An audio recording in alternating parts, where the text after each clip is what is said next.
कहाँ पे थे यार, बता दो।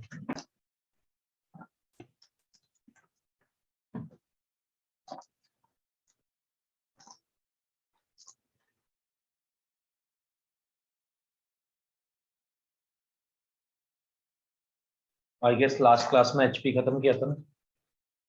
Yes sir. Sir last time आपने क्वेश्चन दिया था वो भी समझा दो।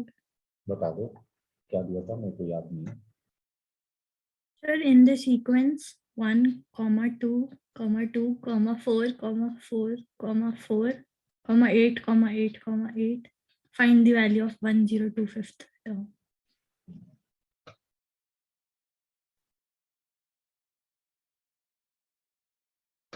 ये बताया गया था हमें कि इसमें ना हर टर्म उतनी बार आ रही है जितनी उसकी वैल्यू है।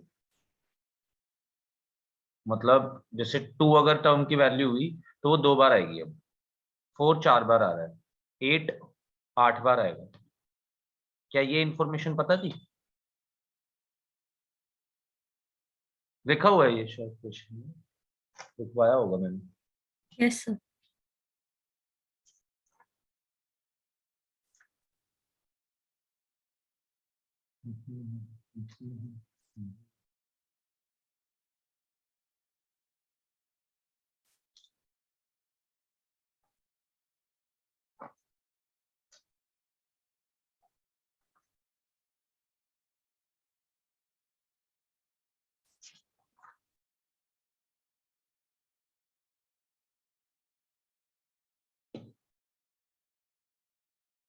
यस ठीक है।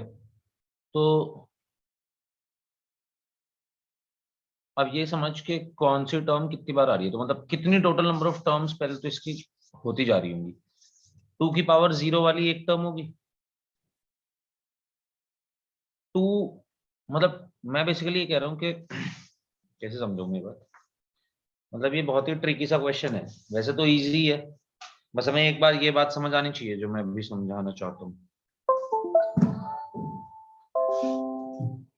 तो ये कह रहा है कि भाई अब एक टर्म कितनी होंगी।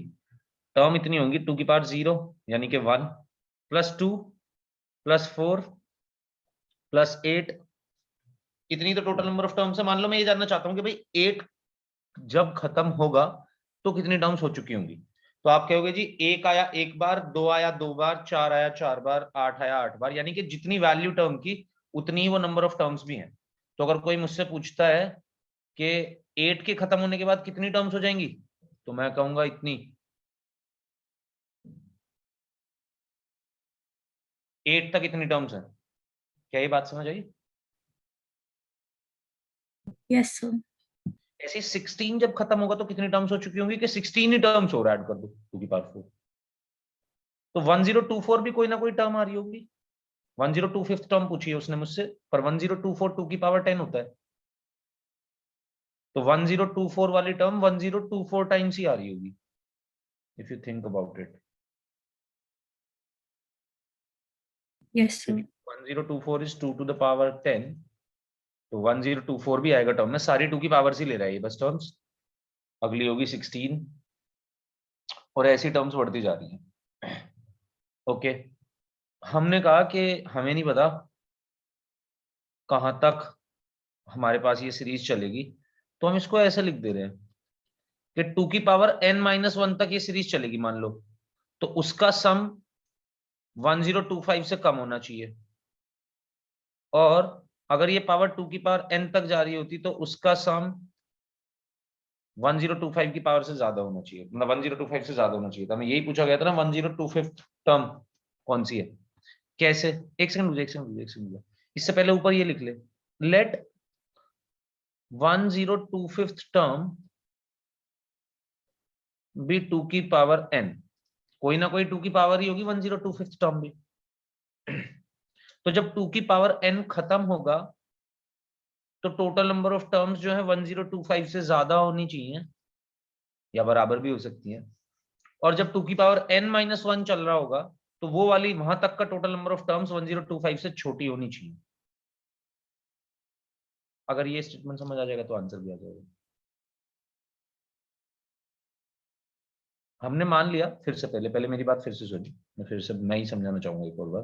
1025th टर्म हमने मान लिया 2 की पावर n है, तो 2 की पावर n कहीं ना कहीं खत्म होगी, चलेगी, ये चलती रहेगी चलती रहेगी, कितनी बार चलेगी, 2 की पावर n टाइम्स ही चलेगी। तो 2 की पावर n जब खत्म होगी तो टोटल नंबर ऑफ टर्म्स 1025 से ज्यादा होनी चाहिए, क्योंकि 1025th टर्म भी 2 की पावर n ही है। और 2 की पावर n माइनस वन जहां पे खत्म हुआ होगा, कहीं पहले खत्म हुआ होगा, तो उतने टर्म्स तक का, उतनी टर्म्स 1025 से पहले होनी चाहिए। कितनी टर्म्स, सबको जोड़ना पड़ेगा, यहां से आंसर निकलेगा।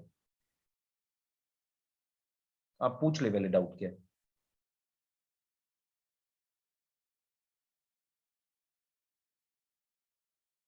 ऐड क्यों कर रहे हैं, क्योंकि sum total number of terms add करके ही निकलेंगी।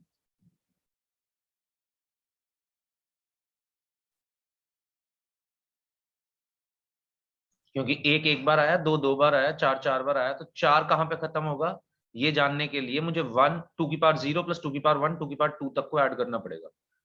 तो 2 की पावर n-1 जहां पे भी खत्म होगा, वहां तक कितनी टर्म्स हो गई ये जानने के लिए 2 की पावर 0 से लेकर 2 की पावर n-1 तक को ऐड करना पड़ेगा।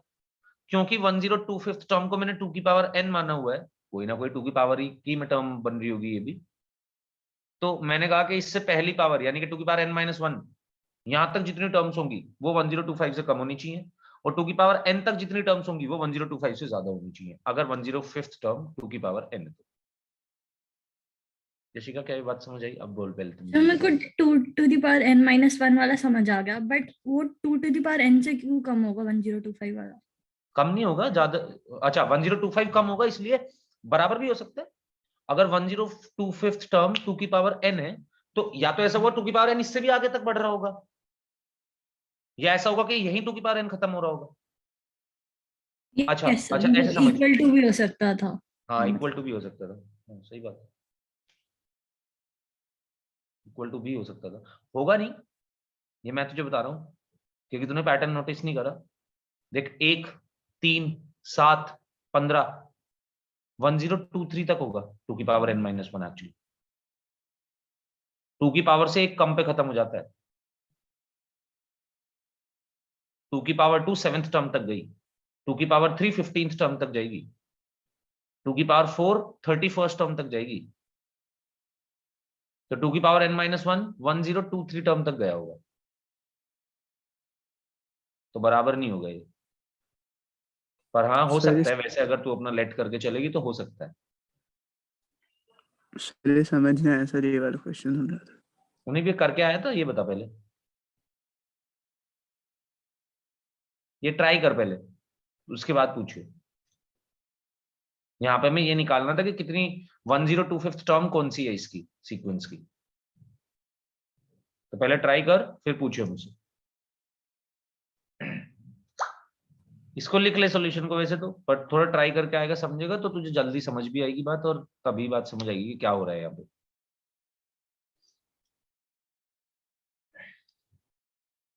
उसके बाद मुझसे पूछ लियो अगर ना हो तो नेक्स्ट क्लास में। यस सर ठीक है।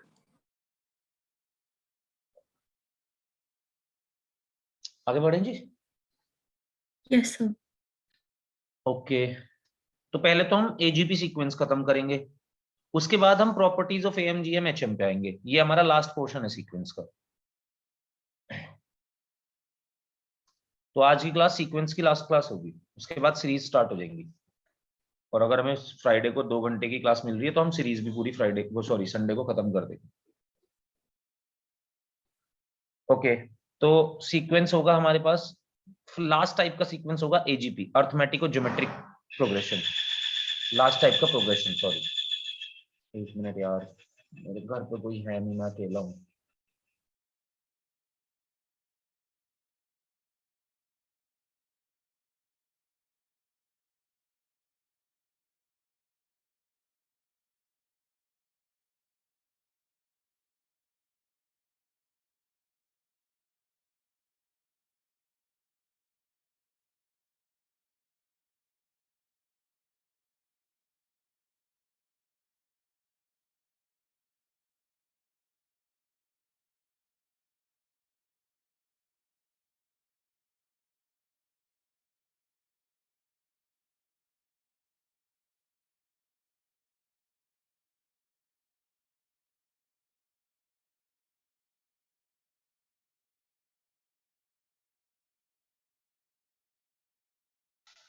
हाँ जी, सो लास्ट टाइप का जो हमारा सीक्वेंस होता है वो होगा AGP, which is अर्थमेटिको geometric progression. Last type का सीक्वेंस कह रहा हूँ, बार बार ये बोल रहा हूँ। लास्ट टाइप का जो प्रोग्रेशन होगा वो होगा हमारा अर्थमेटिको ज्योमेट्रिक प्रोग्रेशन। सीक्वेंस तो पढ़ ही रहे हैं। सीक्वेंस हमारे पास 4 तरीके के प्रोग्रेशन आते हैं, तो हम एपी जीपी एचपी पढ़ चुके हैं। Last is AGP. एजीपी को हम अर्थमेटिको ज्योमेट्रिक प्रोग्रेशन बोलते हैं भाई, नाम ही सजेस्ट कर रहा है। दोनों काम हो रहे होंगे। It will behave as AP as well as GP. कैसे चल रहा होगा जी आप समझिए। सबसे पहले तो जनरल टर्म के हिसाब से समझिए, मैं जनरल एजीपी आपको लिख के दिखा रहा हूं।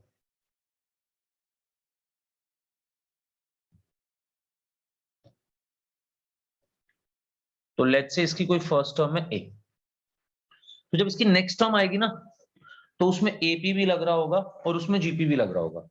मतलब ए में कुछ डी ऐड भी करेंगे और कुछ आर से मल्टीप्लाई भी करेंगे, एपी और जीपी दोनों का। जब नेक्स्ट टर्म आ रही होगी ना तो फिर से अब ए प्लस डी वाली टर्म एपी की बन रही होगी, यानी कि ए प्लस 2d हो जाएगी, और बाहर आर से मल्टीप्लाई हुआ तो आर स्क्वायर बन जाएगा। अगली टर्म बता सकते हैं कि क्या होगी इसी तरीके से? a plus 3d into r cube। a plus 3d into r cube। Similarly nth term बता सकते हैं कि क्या होगी?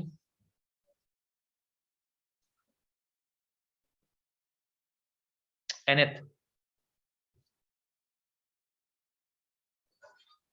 सिद्रा यशिका ट्राई करो, हो जाएगा, कोई बड़ी बात नहीं, समझ गए तुम। Sir a plus n minus 1 into d into r to the power n minus 1। बिल्कुल, तो nth term of AP as well as nth term of GP, a plus n minus 1 into d r to the power n minus 1। तो nth term कैसे निकालनी है? ये हो गया formula nth term का। बहुत ज्यादा कुछ प्रॉपर्टीज नहीं है, कुछ नहीं है, बस एक चीज है, सम निकालना सीखना है बस। एजीपी का सम निकालने का क्वेश्चन बनता है, और सम 2 तरीके से निकल सकता है, वही चीज इनफाइनाइट एजीपी भी हो सकता है यहाँ पे।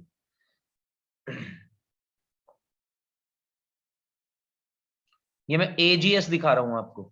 एजीएस बोले तो अर्थमेटिको ज्योमेट्रिक सीरीज, ये बन जाएगी हमारे पास ए, अगर मैं सारी टर्म्स को ऐड कर दूं तो A plus D plus R plus A plus 2d into are square up to a plus n minus 1 into d r to the power n minus 1।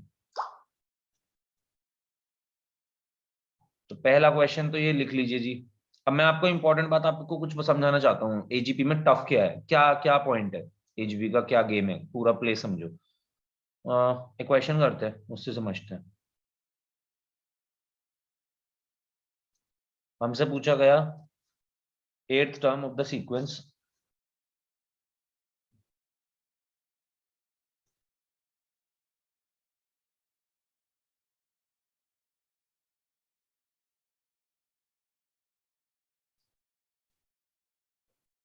और सीक्वेंस दिया गया भाई हमको 1 4 12 32 80 dot dot dot dot is.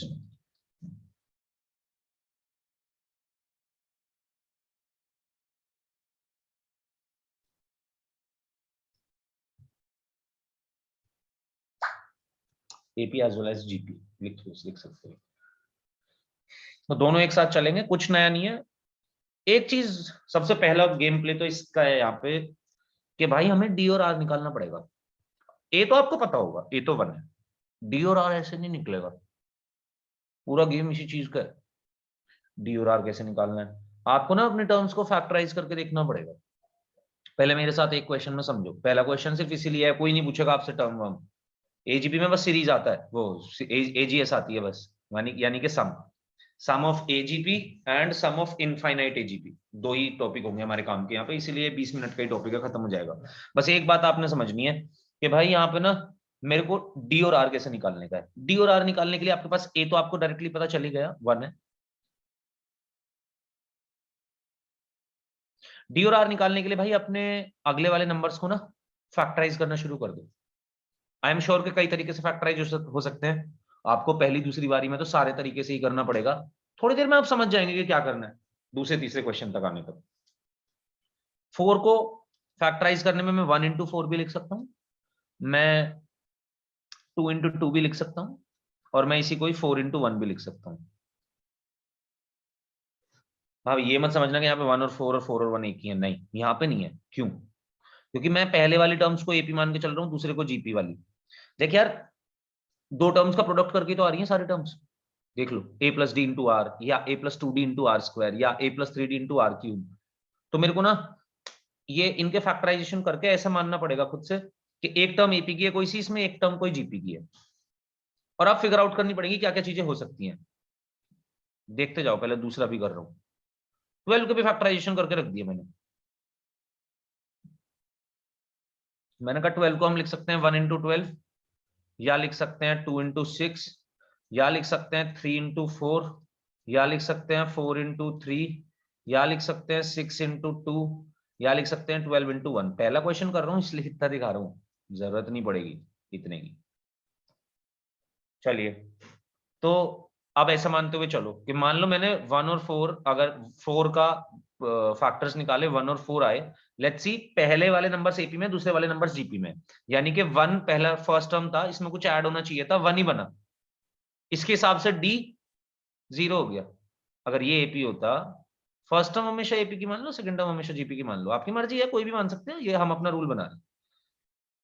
Okay, तो अगर ये second term में 1 AP वाली टर्म 1 होती, जीपी वाली टर्म 4 होती, तो इसका मतलब डी हो जाता 0, आर हो जाता 4। इसके लिए अब आप अगले पे पहुंचो। कैसे? भैया अगले वाले में आर स्क्वायर आ रहा है, यानी कि एक फैक्टर 16 बनना चाहिए था, अगर आर तेरा 4 होता तो। दोबारा समझ ले, फैक्टर्स निकाल, आर निकाल, डी छोड़, डी को भी रुक जा, डी बाद में कंपेयर कर लियो, आर निकाल पहले। तू देख के जीपी वाली कौन सी टर्म है, जीपी वाली टर्म मतलब कि आर क्या है, तूने माना आर 4 है, आर 4 होता तो दूसरे वाले में आर स्क्वायर होता, 16 होना चाहिए था, नहीं है, हटा दे, पॉसिबिलिटी खत्म। अगले पे पहुंच, आर को 2 ले, ठीक है, अगर आर 2 होता तो अगले वाले में 4 होना चाहिए था, हाँ है 4। अब ये हो सकता है मुझे नहीं पता है कि नहीं, अभी भी हो सकता है। कंफर्मेशन कैसे मिलेगी, ये देख, एपी वाली टर्म 2 और 3, अरे बहुत बढ़िया, ए पहली बार 1 था, दूसरी बार एपी वाली टर्म 2 हुई, यानी कि 1 ऐड हुआ ए के साथ, यानी कि 1 के साथ 1 ऐड हुआ, तब ये 2 बनी। अगली बार 3 बनी, एपी में आ रही है, दूसरे वाली टर्म जीपी में आ रही है। क्या अगले वाली टर्म को मैं ऐसे लिख सकता हूं, अगर इसके हिसाब से सोचूं तो 1 2 3, एपी वाली टर्म बननी चाहिए 4, और जीपी वाली टर्म बननी चाहिए आर क्यूब, यानी कि 8, 32 आ रही है, कि नेक्स्ट टर्म 32 आ रही है, कंफर्मेशन मिल गई, डी भी मिल गया, आर भी मिल गया। यही है काम। 4-5 क्वेश्चन करेंगे अभी हम, ये तो ऐसे ही यही काम कराने के लिए कराया था, ये क्वेश्चन का तो पर्पस ये था। अब 4 क्वेश्चन करेंगे हम सम के, 3 या जितने भी, 3 तो करेंगे ही, वो तीनों के तीनों क्वेश्चंस में सम वाले आपने यही करना है। नहीं सॉरी, 2 ही करेंगे अगले 2 और क्वेश्चन करेंगे, बट दोनों में यही काम करना है। पूछ लो पहले तो, किसी को भी डाउट हो, मैं दोबारा बता दूंगा, कोई दिक्कत नहीं है, जीपी में काम ही है भाई, और कुछ नहीं है। फैक्टराइजेशन कर, फैक्टराइजेशन करके ये वर्कआउट कर क्या आर है और क्या डी है। एक टर्म को एपी की मान ले, एक टर्म को जीपी की मान ले, जीपी वाली टर्म सीधा तेरे को सेकंड टर्म की जीपी वाली टर्म सीधा आर देगी। आर मिला, तूने आर को माना पहली बारी में 4 नहीं है, आर को माना 2, तो देखा आर स्क्वायर 4 होना चाहिए था, यानी कि दूसरे वाले का 4 एक फैक्टर होना चाहिए, और 4 के साथ साथ जो दूसरी टर्म आएगी, यानी कि 4 इंटू 3 एपी में होना चाहिए सीरीज के साथ, और कंफर्मेशन तो यहां से मिल जाएगी। कंफर्मेशन इन दोनों को देख ले, पैटर्न अगर मैच कर रहा है, कंफर्मेशन के लिए फोर्थ टर्म खुद से निकाल के देख ले कि एपी वाला सीक्वेंस है यहाँ पे 1 2 3 4 आना चाहिए नेक्स्ट टर्म, जीपी वाला आ रहा है 2 की पावर 0 2 की पावर 1 2 की पावर 2 2 की पावर 3 आना चाहिए नेक्स्ट टर्म, 8 इंटू 4 32 आ रहा है, सही है। अब अगली बार से आसान कैसे हो जाएगा, तेरे को पता होगा कि यार 1 इंटू 4 का क्या लिख रहा हूं मैं, 4 का 16 उधर है ही नहीं, जनरली तो 2 ही फैक्टर्स में ब्रेक हो रहा होगा, कुछ ना कुछ डी भी होगा, कुछ ना कुछ आर भी होगा। ओके, अब मैं इसको डायरेक्ट लिख रहा हूँ, हटा दूं मैं इन सब फैक्टर्स को, मैं सबको हटाने वाला हूँ। मैं तो सीधा लिखूंगा कि भाई 4 को मैंने लिखा 2 इंटू 2, 12 को मैंने लिखा 3 इंटू 4 और मैंने वर्कआउट कर लिया। करा कैसे? वो ऐसे करा, ये तो तुम्हें समझ आना चाहिए। कूल।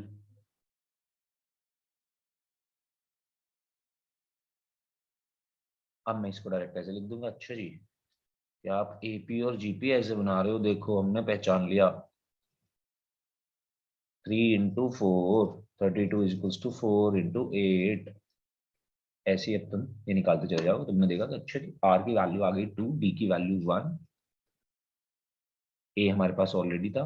एथ टर्म निकालनी है सीक्वेंस की, निकाल देते हैं।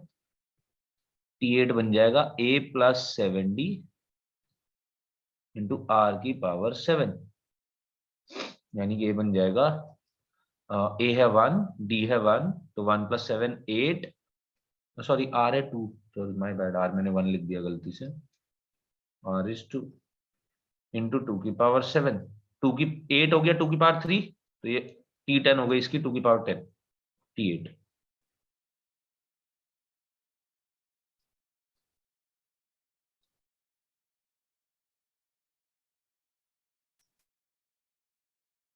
आगे बढ़े।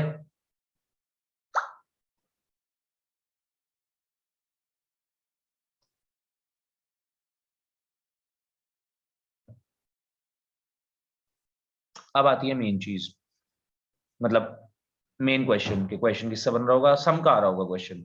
तो सम में पहले ये फिगर आउट करना है डी और आर क्या है, और सम कैसे निकालेंगे? पहले तो प्रूफ निकाल लें। सम निकालने के लिए इसका फॉर्मूला याद नहीं करना होता, मतलब मैं तो नहीं कहूंगा, आपको सजेस्ट करूंगा कि फॉर्मूला याद करो। फॉर्मूला याद मत करो, प्रोसेस याद करो। प्रोसेस सही से समझ जाओगे, फॉर्मूला खुद याद हो जाएगा।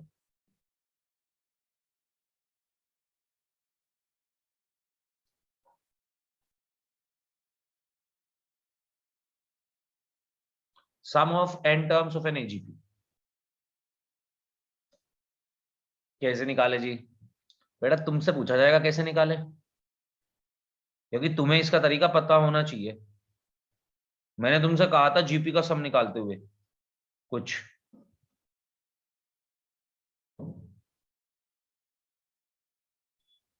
फटाफट बताओ मुझे कैसे निकाले हम इसका सम। पता हो तो, अगर आपको या आपके दिमाग में कोई भी आइडिया हो तो आप शेयर कर सकते हैं। करना चाहिए आपको, रिस्पॉन्सिबिलिटी आपकी है, क्योंकि आपने ये पढ़ा है तरीका।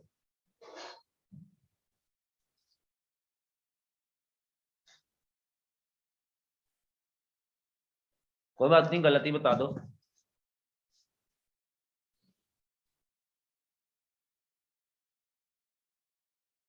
मुनीब, क्या करें इसका सम निकालने के लिए? Sir SN AR to the power n-1 को मतलब किसी तरह मॉडिफाई करके। कैसे करें मॉडिफाई? यस सर, मैं भी वही सोच रहा हूँ। अच्छा, जीपी का सम कैसे निकाला था बता मुझे। Sir A into R to the power n-1 upon R-1। निकाला कैसे था?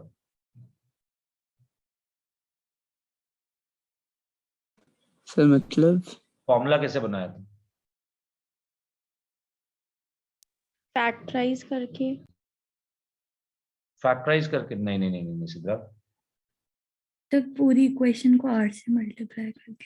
पूरी इक्वेशन को r से मल्टीप्लाई कर दिया था। तो यशिका वहां पे कुछ बात बोली थी हमने, याद है वो? ये बोला था कि ये ऐसी चीजें आगे भी यूज होंगी, पर आप हमेशा ये काम कर सकते हैं। ओके, मैं याद दिलाता हूं। आप हमेशा अपनी सीरीज का सम निकाल सकते हैं अगर सीरीज की हर टर्म में सेम नंबर मल्टीप्लाई हो रहा हो। यहां पे हर टर्म में आर मल्टीप्लाई हो रहा है, r r r r r. मतलब मैं ये कहना चाह रहा हूं कि आप ऐसे समझिए इस बात को, थैंक यू आंटी। मतलब आप इस बात को ऐसे समझिए कि अगर कोई भी ऐसा सीक्वेंस है जिसकी हर टर्म, जिसकी next term same number multiply करके मिलती है, लाइक यहाँ पे हर टर्म को आर से मल्टीप्लाई कर रहे हैं तब नेक्स्ट टर्म आ रही है, मैंने ये भी कहा था कि ऐसा जरूरी नहीं है कि और कोई चेंज ना हो रहा हो सकता है कुछ और चेंज भी हो रहा हो। स्पेसिफिकली इसीलिए बोला था कि आप एजीपी का सम निकालेंगे तब आप मुझे ये बता पाए। देखो यहाँ पे कुछ और भी चेंज हो रहा है टर्म्स में, यानी कि a plus D, a plus two D, my bad ये मैंने गलत लिखा हुआ है, a प्लस टू डी होगा,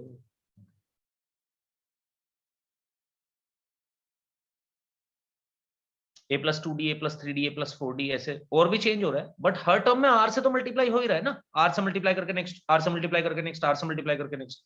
तो आप इसका सम भी ऐसे ही निकाल सकते हैं। पूरी सीरीज को r से मल्टीप्लाई करिए, करा, और एक टर्म शिफ्ट करके लिख दिया, यानी कि ए आर पहले वाली टर्म में प्लस दूसरे वाली टर्म में फिर से एक और r से मल्टीप्लाई करा तो a plus d are square. इससे पहली टर्म क्या आ रही होगी हमजा, लास्ट टर्म जो लिखी हुई है एसएन में, यानी कि a plus N minus one into d into r की पावर n माइनस वन, इससे पहले टर्म क्या आ रही होगी बता, जस्ट पहली, सेकंड लास्ट।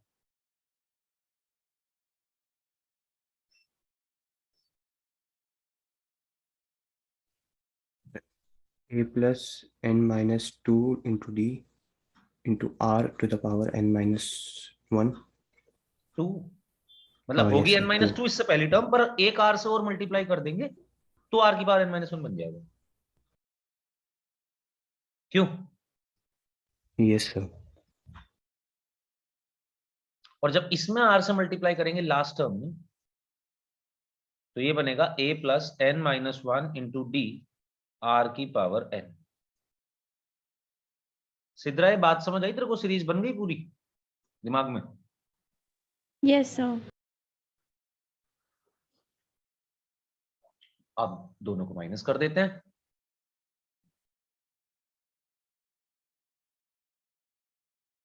माइनस किया जी, इसको किया, यहाँ पे भी किया, यहाँ पे भी किया, यहाँ पे भी किया, यहाँ पे भी किया, यहाँ पे भी किया। तो यहाँ तो देखो एस एन कॉमन आ गया लेफ्ट हैंड साइड पे, तो S n minus r times S n होगा, ब्रैकेट के अंदर बच गया one minus r. Right hand side पे पहली टर्म ए तो एज इट इज आ गई, दूसरी टर्म में बता दो जरा मेरे को, ए प्लस डी टाइम्स आर में से ए आर घटाऊंगा तो क्या बचेगा? बहुत तगड़ा सब्ट्रैक्शन है, हो नहीं पाता लोगों से।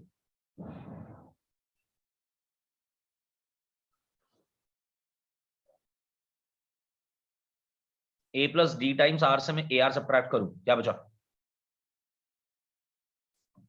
Sir dr। D R, yes.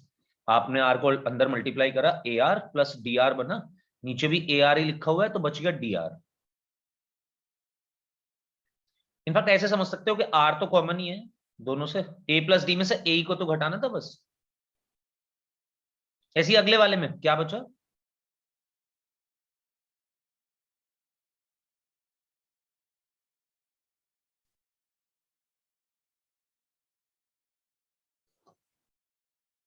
अबे आर स्क्वायर को कॉमन लो, अंदर ए प्लस टू डी बचा, इधर ए प्लस डी बचा, ए प्लस टू डी में से ए प्लस डी घटाना है।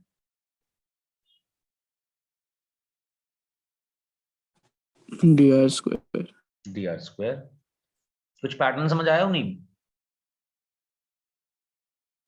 यस तो सिर्फ डी सर ही आ बच रहा रही होगा है। सबको घटा के, तो बस आर की पावर्स बढ़ती जाएंगी। भाई आप लास्ट वाले में भी घटाओगे, आर की पावर एन माइनस वन तो कॉमन ही आ गया दोनों से। ऊपर वाली A plus N minus one D में से A plus N minus two D घटाना है, ए से ए खत्म, एन माइनस वन डी में से एन माइनस टू डी घटाएंगे, ए की तो डी बढ़ाया है तो डी बचेगा बस, डी इंटू आर की पावर एन माइनस वन बच जाएगा। और लास्ट वाली टर्म से पहले बस माइनस लगेगा, ये ध्यान रखना है भाई, ये नीचे है ना, ऊपर से नीचे को घटाना है।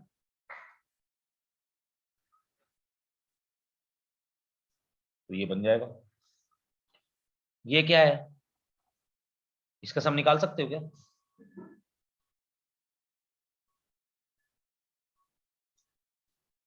ओ यार अल्लाह,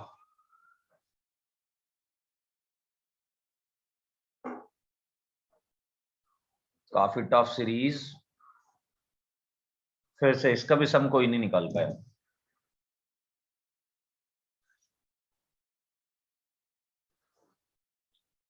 यशिका क्या है सीरीज, देख जरा। Sir GP. जीपी, तो जीपी का सम नहीं निकाल सकते हम? सर वन ये माइनस आर बता दे मुझे। The power N minus one upon one minus r into d r. बिल्कुल सही है। अब यहाँ पे ए आर और वो सब चीजें निकाल।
भाई सारे निकाल दो इसका सम फटाफट, मेरे को 1 मिनट लग रहा है बस।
हाँ जी, तो आ गया देखो सम। सम आया हमारे पास कुछ। कोई बताएगा सम का फॉर्मूला क्या बना?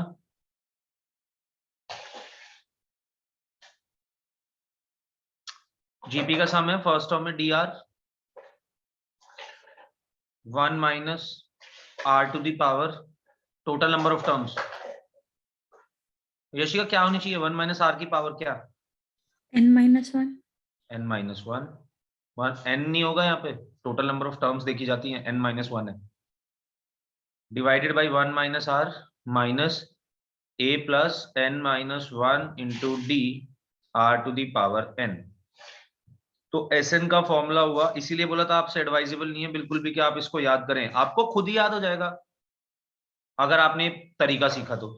मैं अभी भी सारे क्वेश्चंस, मेरे को n टर्म्स का सम का फॉर्मूला आएगा ना, मैं सारे क्वेश्चंस को ऐसे ही करूंगा सॉल्व। मैं नहीं करूंगा एक भी बार फॉर्मूला यूज। कर सकता हूं मैं तो, क्योंकि मुझे तो याद भी है, क्योंकि मुझे तो बनाना आता है, तो मुझे तो बनाते ही याद आ जाता है एकदम। बट आपको नहीं रहेगा याद, पता है मुझे।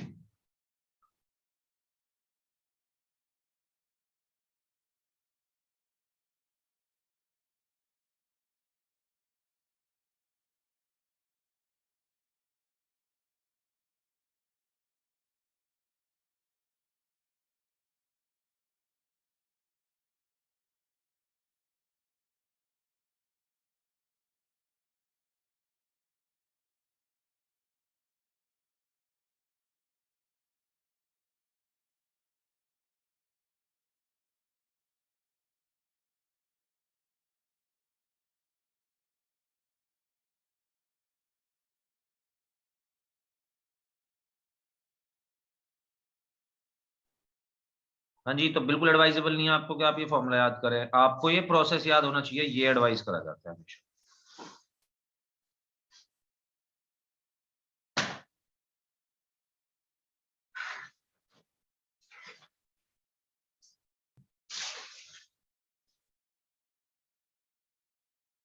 अच्छा, अब अगर आर की वैल्यू 1 हो जाए तो आर की वैल्यू 1 हो जाए तो सम तो इन्फिनिटी बन जाएगा। क्या सही बोल रहा हूं मैं? फॉर्मूले से ऊपर से सीरीज से देख जरा, एपी बन जाएगा अगर आर 1 होगा तो। आर 1 होगा ना दोस्त, तो एपी बन जाएगा, यानी कि सम क्या आएगा, n/2 2a + n - 1 × d, जो सम एपी का फॉर्मूला होता है।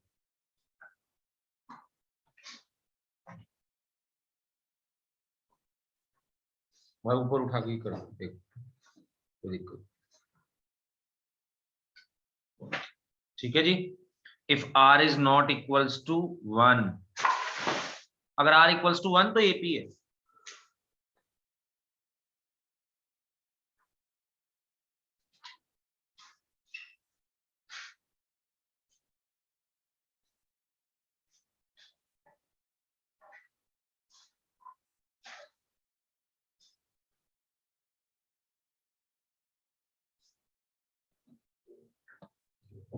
हटा दें, कोई बचा है?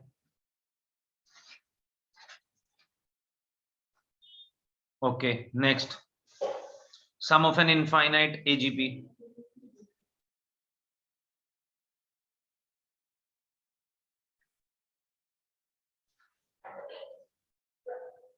क्या नया होगा भाई इनफाइनाइट एजीपी में? जरा समझा दो मुझे थ्योरी, क्या होगा इनफाइनाइट एजीपी में? पहली चीज तो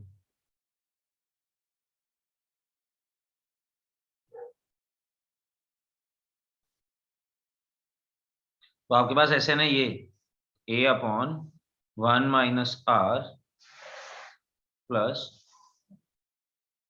dr1 - r की पावर n - 1/1 - r का whole square minus a + n - 1 × d। देख मुझे बताऊं मैं कैसे याद रहता है। फर्स्ट टर्म बच जाएगी a, ओके, लास्ट टर्म बच जाएगी a + n - 1 × d, और साथ में r मल्टीप्लाई कर रहे होंगे तो r की पावर n रह जाएगा, 1 - r सबके डिवाइड में होगा, बीच में बन रहा होगा जीपी, dr से लेकर dr की पावर n - 1 तक का। तो ऐसे याद रहता है, तो ऐसे सम फॉर्मूला भी याद रहेगा। कौन कौन सी टर्म्स बची? दो टर्म्स बचती हैं, फर्स्ट और थर्ड टर्म तो उसी का प्रोडक्ट है, बाई प्रोडक्ट है, और सेकंड जीपी का सम आ रहा है, तो ऐसे एसएन बन जाता है। इनफाइनाइट एजीपी में क्या होगा जी, एन की वैल्यू इन्फिनिटी को टेंड करा देंगे, बेसिकली टर्म्स इनफाइनाइट हो जाएंगी। इनफाइनाइट एजीपी का सम कब निकल सकता है? जैसे जीपी में था, if mod r is less than 1 and n tends to infinity, then limit n tends to infinity r to the power n tends to 0। ये हमने ऑलरेडी देखा था जीपी में भी। -1 से 1 के बीच का कोई भी नंबर अगर पावर इंफिनिटी ले, यानी कि बहुत बड़ी पावर ले, तो 0 के बराबर आ जाएगा value. Now sum of infinite AGP आप निकालना चाहते हैं, लिमिट लगा दीजिए n टेंड्स टू इंफिनिटी दोनों तरफ। आपने यही काम एग्जैक्टली जीपी में किया है।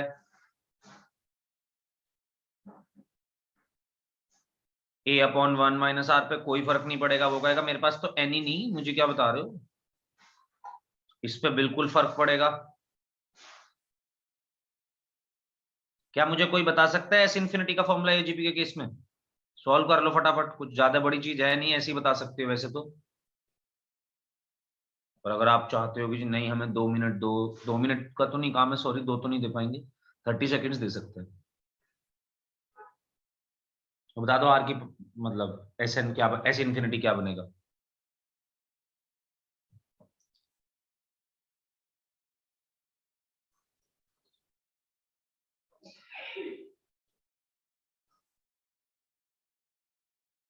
उन्हीं बताएगा।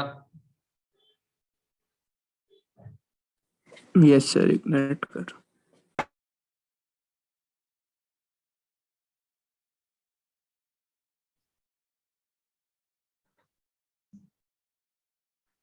यशिका बताएगी।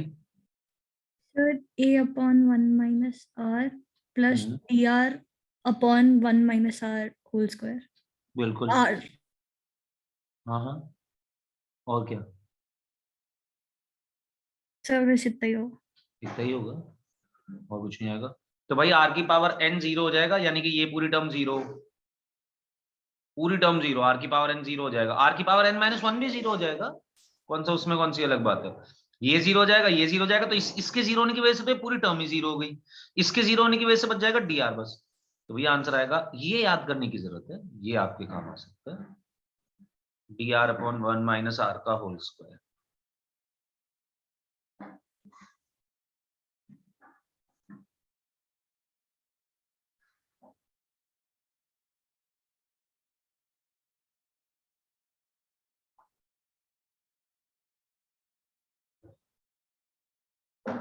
आगे बढ़े।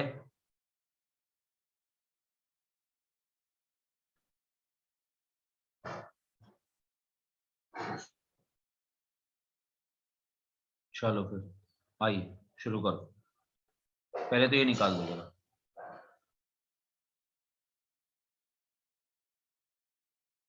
कुछ भी काम करने के लिए जीपी में सबसे पहले तो डी और आर निकालो।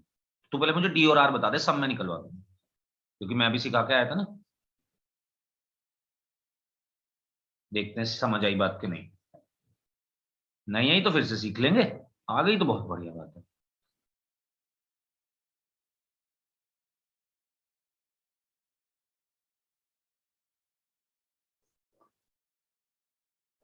एक और तरीका भी है जीपी के आर निकालने का, हर टर्म का ना प्राइम फैक्टराइजेशन कर ले। ये देख कौन से की पावर किस प्राइम फैक्टर की पावर बढ़ रही है, या किसकी पावर बढ़ रही है, ये भी तरीका है। आर में तो पावर बढ़नी चाहिए ना, r r square r cube ऐसे। चल भाई मेरे को डी और आर बता दे तू, जल्दी जल्दी बताओ, 6:30 से शुरू हो जाना चाहिए हमारा अगला टॉपिक। एजीपी इतना इंपॉर्टेंट टॉपिक नहीं है, मतलब इंपॉर्टेंट है पर बहुत इंपॉर्टेंट नहीं है, और इजी भी है, बस एक ही बात समझनी है।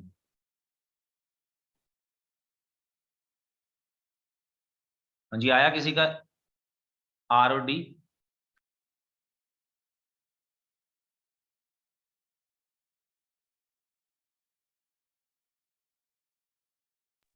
यशिका? सर अभी नहीं आया। 6 को फैक्टराइज कर मेरे साथ, बता क्या क्या क्या कर सकते हैं। सर 1 into 6, 2 into हटा 3, दे, 3 into 2. 636 तो होगा नहीं, सर अगला क्या 2. होगा? सर R3 आएगा क्या? फुल R3 आएगा। जैसे और तूने यहाँ पे और फैक्टराइजेशन करा, थोड़ा D1 और होगा। तेज कर। हाँ बोल बोल बोल बोल, पहले तू और बोल। D1 होगा। D1 होगा बिल्कुल। तो अब एक बात सुन ले मेरी, जैसे तूने यहाँ पे 6 को 2 into 3 करा ना, तो ये देख ले 27 में किसकी पावर बढ़ रही है, 3 की पावर बढ़ रही है। 108 में भी 3 की पावर्स बढ़ रही है। 27 को 9 into 3 लिख सकते हैं, तो 6 को 2 into 3 लिख सकते हैं, 27 को 3 into 9 लिख सकते हैं। यहीं से हमें पता चल गया कि 108 को हम 3 क्यूब इंटू 4 लिख सकते हैं क्या? हाँ लिख सकते हैं, 4 into 1 27। तो आर हो गया 3, डी हो गया 1। मुनीब, हमजा, सिद्रा, क्या ये बात समझ आई? Yes sir. Yes sir. Sidra Yes. Factorisation करना है, बस फैक्टराइजेशन वो करना है जो हमारे लिए फिट बैठ रहा हो। थोड़ी देर में खुद से जल्दी जल्दी होने लगेगा, तो 6 को करा करो, 1 into 6 का भी वर्क नहीं करेगा, 1 into समथिंग वर्क नहीं करेगा। आपको फैक्टराइजेशन ऐसे ही करना है, प्रॉपर 2 नंबर आने चाहिए, तभी तो एजीपी बनेगा।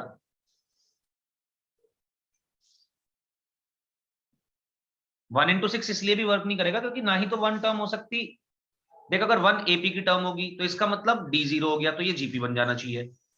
और अगर 1 जीपी वाली टर्म होती तो आर इसका मतलब 1 हो गया, एपी बन जाना चाहिए। ना ये एपी है ना ये जीपी है। अच्छा एक और बात यार, सॉरी सॉरी सॉरी सॉरी, रुक जाओ, पेन छोड़ दो, मेरी बात सुनो भैया। सबसे पहले ये भी तो पहचानना पड़ेगा कि ये एजीपी है भी कि नहीं। तो ये देखो, ना तो ये एपी है, 5 पहली बार 5 बढ़ा, फिर 21 बढ़ा, फिर कुछ और बढ़ा, ना ये जीपी है ना, और ना ही इसकी अगर तुम रेसिप्रोकल ले लो हर टर्म को, तो ना ही ये एचपी बना रहा। तो पहले ये जरूर चेक कर लो, किसी भी सीक्वेंस का सम निकलवाया, देखो एपी है क्या, जीपी है क्या, फिर एचपी है क्या। अगर ये नहीं है तो फिर एक बार ट्राई करो कि क्या एजीपी तो नहीं बन रहा, उसके लिए फैक्टराइजेशन करके देख लो। ऐसा भी हो सकता था कि एजीपी ना बन रहा हो, मैं यहाँ पे 26 लिख देता, तो नहीं बनता एजीपी। फिर हम इसका कैसे सम निकालते हैं वो सीरीज में सीखेंगे। ऐसे किसी का भी तो नहीं निकाल सकते, मतलब जिसका भी निकाल सकते हैं वो सीरीज में सीखेंगे फिर, और इससे आगे की बात। तो मिल गया जी, डी मिल गया 1, क्योंकि ये एपी वाली टर्म है 2 3, अगले वाले में 4 इंटू 1 108 के बिलो दिखा दूं तुम्हें, 4 इंटू 27 बन रहा है, तो डी बन गया 1, आर मिल गया 3। अब निकाल दो यार सम, आपको फॉर्मूला लगाना है फॉर्मूला लगा लो, आपको वैसे निकालना है वैसे निकाल लो यार, जैसे आपकी चॉइस। मैं तो वैसे ज्यादा खुश रहता हूँ ऐसे ही निकालने में, बट अगर फॉर्मूला भी याद हो तो कोई दिक्कत ही नहीं है, आसानी से ही निकल सकता है। S10 equals to A upon 1 minus r plus d r 1 minus r की पावर 9, लिखता जा रहा हूं, n की वैल्यू रख रहा हूं सिर्फ, नीचे 1 माइनस आर का whole square minus a plus n minus 1 यानी कि 9d इंटू आर की power 10 divided by 1 minus r. Values रख दूंगा सारे सबकी नेक्स्ट स्टेप में। a की वैल्यू होगी हमारे पास 1, r की वैल्यू होगी 3, तो -2 आ गया, प्लस डी आर यानी कि 3 आ गया, 1 माइनस 3 की पावर 9 आ गया, 1 माइनस आर का होल स्क्वायर 4 आ गया, प्लस हो गया क्योंकि यहाँ पे -2 आता, तो प्लस कर दिया इसको, a प्लस 9d का मतलब 10 हो गया, इंटू 3 की पावर 10 हो गया, डिवाइडेड बाई 2 हो गया, प्लस तो पहले ही कर चुका हूं इसको। अब एक टर्म 3 की पावर्स वाली हुई, इसको एक जगह कर लो, एक टर्म नॉर्मल नंबर हुए उनको एक जगह कर लो, तो S10 का सम होना चाहिए माइनस के हाफ प्लस के 3/4 माइनस के 3/4 इंटू 3 की पावर 9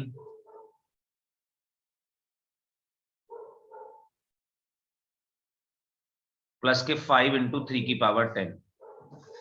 क्या करे जी, ये 3 और 3 की पावर 9 3 की पावर 10 बन जाएंगे, दोनों को सॉल्व कर दे, इन दोनों का सोल्यूशन आएगा 1/4, और यहाँ पे बचेगा भाई, मैं डायरेक्ट कर रहा हूँ, इसे 3 की पावर 10 बना दूंगा, 5 में से 1/4 घटाना है, 19/4। और क्या कर सकता हूँ, 1/4 कॉमन ले ले दोस्त, 1 प्लस 19 टाइम्स 3 की पावर 10 लिख सकते हैं इसको। क्या पूरा कैलकुलेट करके देना, बिल्कुल नहीं यार,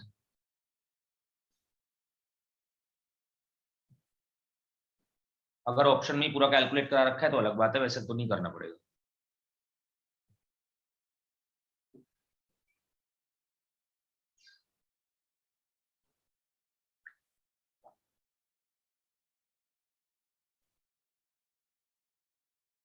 आपका कोई भी डाउट है पूछ सकते हैं,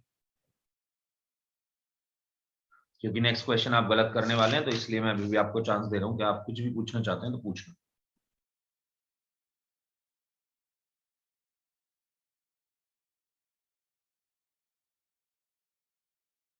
आ गया समझ पूरा, बहुत अच्छे,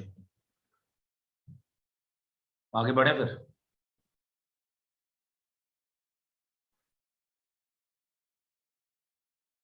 Cool. चलो ये निकाल दो, गलत कर दो एक क्वेश्चन, गलती ना करो तो फिर समझ का आएंगी तुम्हें बातें। मैं तुम्हें एक क्वेश्चन देने से पहले एक रिकॉर्ड बताना चाहता हूँ, ऐसा बहुत ही कम हुआ है, मैं आपको हर बार बताता हूँ कि कुछ कुछ क्वेश्चंस मैं देता हूँ, और क्लास के जितने बच्चे उन्हें सॉल्व करते हैं मुझे नाम याद रहते हैं उनके, क्योंकि वो कहीं सही जगह जा रहे होते हैं ना एडमिशन की लेने फिर। तो मुझे याद है कितने बच्चों ने करा है, और याद इसलिए भी है कि शायद किसी ने सही करा नहीं है आज तक।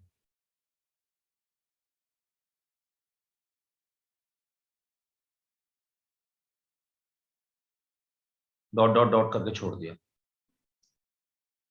डॉट डॉट करके छोड़ दिया मतलब कि इनफाइनाइट एजीपी है। चलो निकाल दो सब।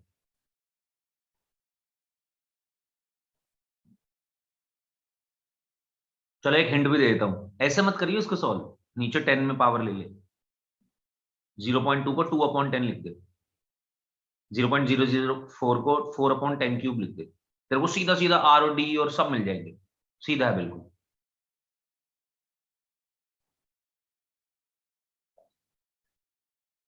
आर और डी मिल गया तो मतलब सही निकाल दिया तो फिर तो आंसर आ ही जाएगा, फिर तो कोई बात ही नहीं है, फॉर्मूला तो सीधा ही है, कुछ नहीं है क्वेश्चन में, पर फिर भी गलत करते हैं लोग।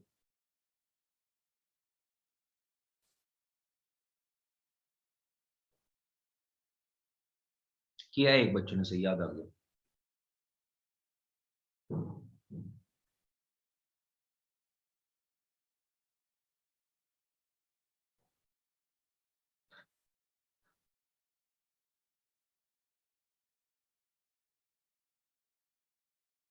जिस बच्चे ने सही किया था याद है मेरे को, उसको 99.76 परसेंटाइल आया था मैथ्स में, हाईएस्ट परसेंटाइल है मेरा अभी तक का।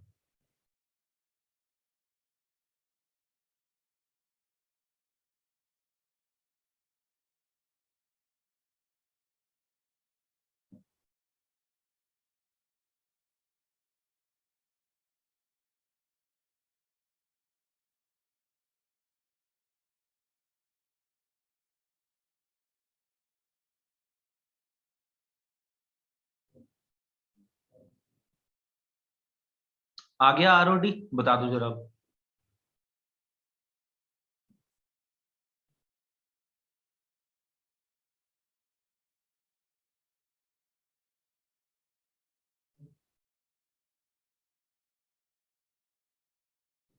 बताओ आर और डी।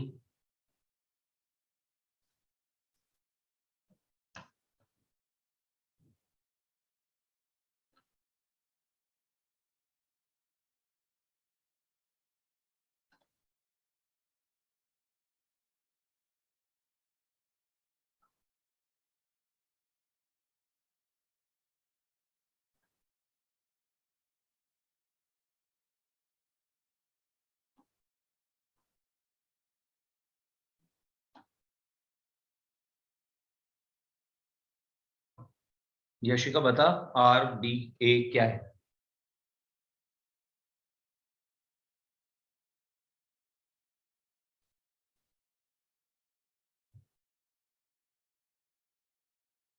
बिल्कुल करेक्ट है सिद्रा, आर इज करेक्ट।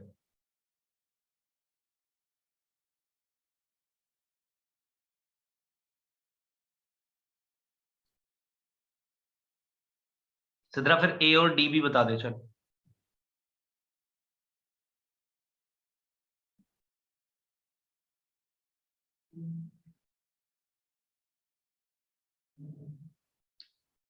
बोलो, गलत तो करना ही है, करो गलत।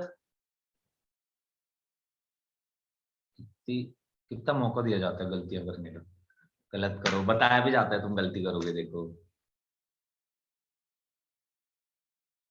मुनीब, क्या हो गया भाई, आंसर क्यों नहीं आ रहा?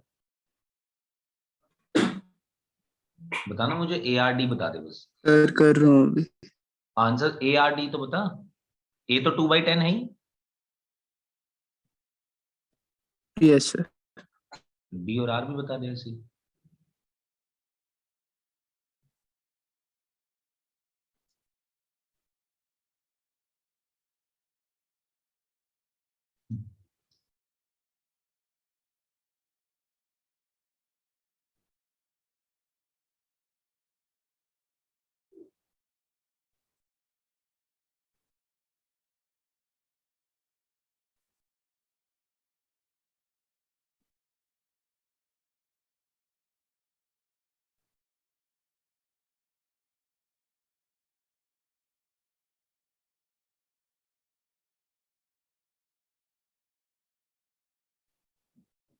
यशिका आया नहीं क्या ए आर और डी?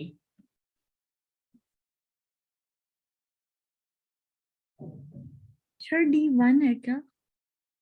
D1 क्यों होगा? देखिए 2 4 6 8 एपी तो बना रहे ऊपर, D1 कैसे हो सकता है?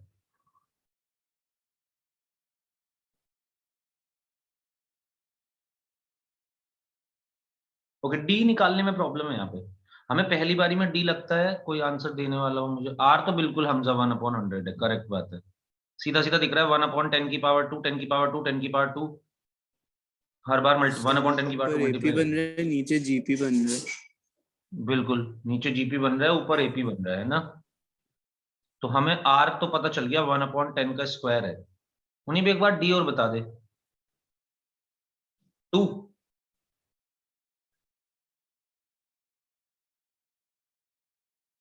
सबने D2 लिखा हुआ है, पता है मुझे। डी लगता है 2 है यहाँ पे, 2 4 6 8, तो 2 2 बढ़ता जा रहा है। हम डी को 2 ले लेते हैं, एक यही एक छोटी सी प्रॉब्लम है, जबकि डी 2 नहीं है, 2/10 है। भाई ऐसी तो हो रहा है ना, देखो आपका 4/10 क्यूब को आप 4/10 इंटू 1/10 स्क्वायर लिखेंगे। 6/10 की पावर 5 को आप लिखेंगे 6/10 इंटू 1/10 की पावर 4। तो ये 4/10 वाली जो वैल्यू है, ये a प्लस डी के बराबर है। a है आपके पास 2/10, तो d भी होना चाहिए 2/10। d यहाँ पे सब 2 लेते हैं, क्योंकि ऊपर देख, जैसे अभी उन्हीं ने बोला कि ऊपर ab बन रहा है, नीचे gp बन रहा है। और उस गड़बड़ में हम r तो निकाल लेते हैं, 1/10 स्क्वायर है, पर d को 2 ले लेते हैं, जबकि d होना चाहिए 2/10, तभी तो अगले वाली टर्म 4/10 बनेगी, तभी तो अगले वाली टर्म 6/10 बनेगी। तो D2 नहीं है, D2/10 है, बस ये ध्यान रखना था। फिर आपका आंसर पूरा करेक्ट है। फिर ऐसे इन्फिनिटी की वैल्यू आ जाएगी भाई, कुछ a/1 minus r plus dr/1 minus r का होल स्क्वायर। अब तो जो भी आएगा वो हमें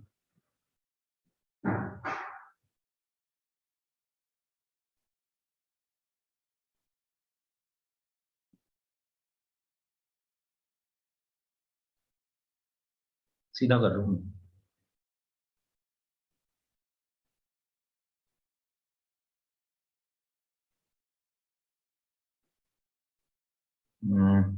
टेन की पावर 4 बनी, ऊपर 10 चला गया, 20 हो गया, 20 हो गया, ठीक है। तो ऐसे इन्फिनिटी ये आ गया, थोड़ा सा सॉल्व करूंगा तो 20/99 प्लस 20/99 स्क्वायर।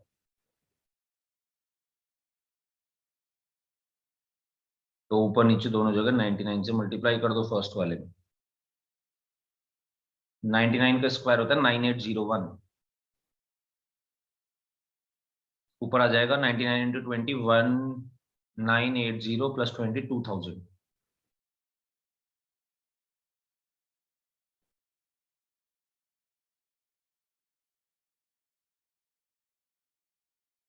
सत्रह बस अपॉन में ये भी आना था,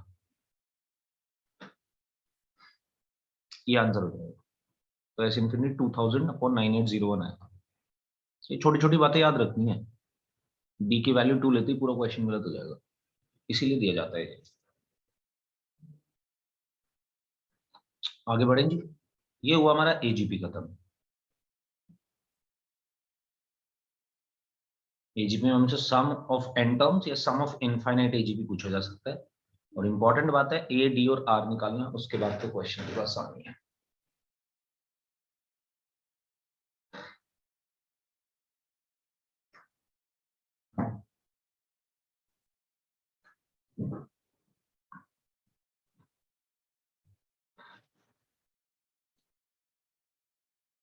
ओके, अब एक बहुत इंपॉर्टेंट चीज, सीक्वेंस के अंदर ये सारे जो हमने पढ़े हैं चीजें, प्रोग्रेशन, ये तो इंपॉर्टेंट है, बट ये बड़ी इंपॉर्टेंट बात है जो हम करने वाले हैं अभी। ये है हमारे पास properties of AM, GM and HM.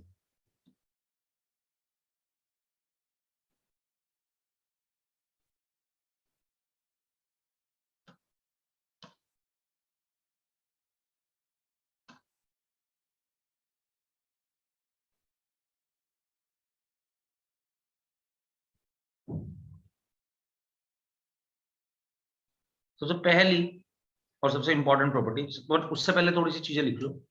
तो ए जी एच हमारे पास कुछ 3 चीजें हैं, let A G and H be AM, GM and HM of two positive numbers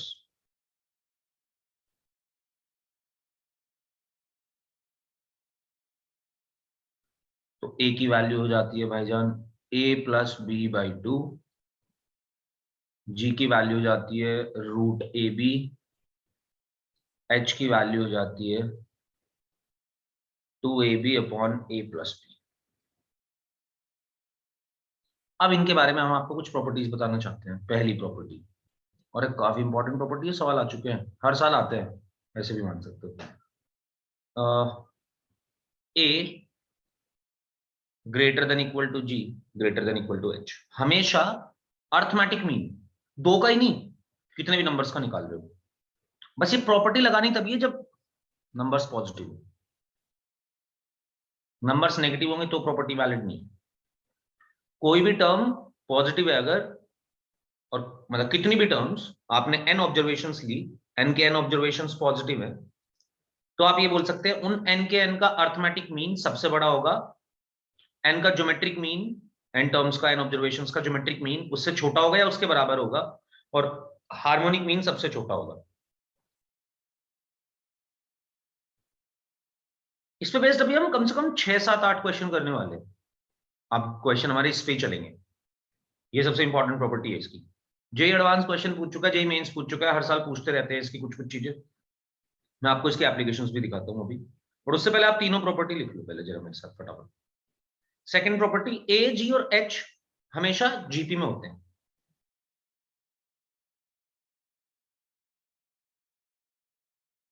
अच्छा सॉरी, वैसे तो हमेशा अर्थमेटिक मीन बड़ा ही होगा ज्योमेट्रिक मीन से, और ज्योमेट्रिक मीन हमेशा बड़ा होगा हार्मोनिक मीन से। इक्वालिटी कब होल्ड करेगी? इक्वालिटी होल्ड्स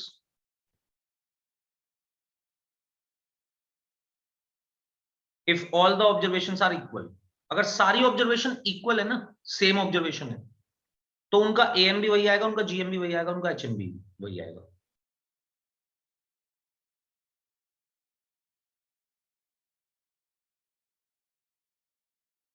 इक्वालिटी तब होल्ड करेगी जब सारी ऑब्जर्वेशन सेम होगी। ए, जी, एच यानी कि अर्थमेटिक मीन, ज्योमेट्रिक मीन और हार्मोनिक मीन हमेशा जीपी में होते हैं, यानी कि जी स्क्वायर मिडिल टर्म का square is equals to A into H होता है।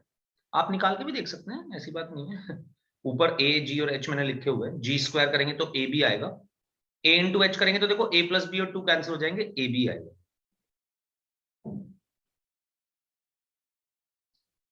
और थर्ड प्रॉपर्टी को मैं थर्ड प्रॉपर्टी नहीं, पहले क्वेश्चन की तरह कराता हूं, और शुरू आप यहां से करिए।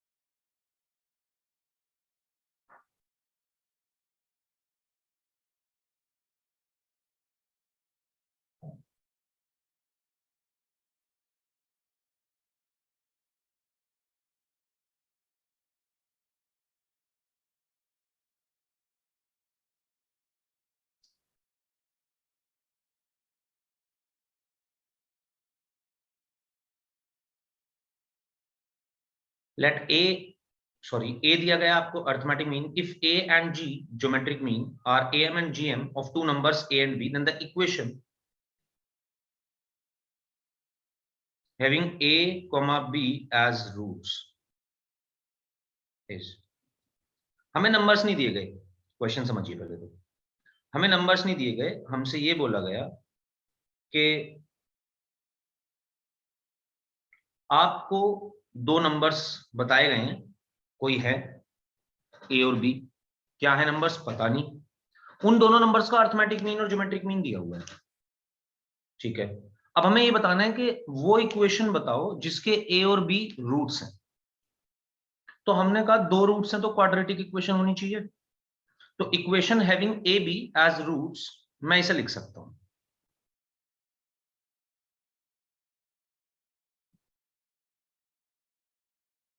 हमने 10th क्लास में भी सीखी थी, हमने इस बार quadratic equation theory of equations में भी सीखी। कैसे लिखें जी? X square minus sum of roots times X plus product of roots. Okay, क्या आपके पास ए और बी है? नहीं। आपके पास क्या है? ए एम और जी एम है। ठीक है, तो जरा ए एम लिख। ए और बी का ए एम क्या होगा? तुमने कहा ए और बी का ए एम होगा ए, और उसकी वैल्यू निकाली जाएगी ए प्लस बी बाई 2 से। तो मैंने कहा यहां से ए प्लस बी की वैल्यू आ गई ना 2a के बराबर। तेरे पास ए और बी तो नहीं है, तेरे पास ए तो है, कैपिटल ए तो है, ये तो दिया गया होगा, दिया था शुरू में ही। ओके, चल जीएम निकाल इन दोनों का नंबर्स का। तो तुमने कहा जीएम होगा 2 नंबर्स का रूट ए बी, यानी कि ए बी की वैल्यू आ गई यहां से जी स्क्वायर के बराबर। तेरे पास ए और बी तो नहीं है, तेरे पास जी तो है। हाँ जी है। तूने 2 इक्वेशन बनाई, फर्स्ट और सेकंड का यूज करा ऊपर वाली इक्वेशन में, तो इक्वेशन आ गई देख तेरे पास जिसका ए और बी रूट्स है। इक्वेशन बन गई X square minus 2ax plus G square is equal to 0।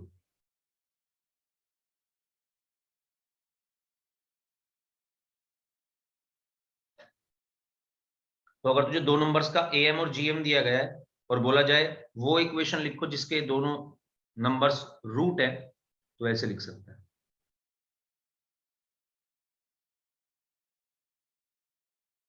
आगे बढ़े जी।